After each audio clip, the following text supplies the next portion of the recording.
I'm Mark from Innovative IDM. You ever tried to find information on the drives or the units that you're working on, you just can't find it? One of the best pieces of advice I can give you, you got a phone, go to Google. Type in the part number.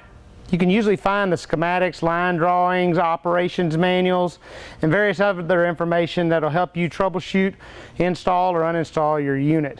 Another thing though, if you can't find that stuff, we've got about 200,000 individual documents, various tech manuals, drawings, all the way back to the 60s of all types of electrical units. Reach out to us, call us, let us know. We might have the drawing that you're looking for.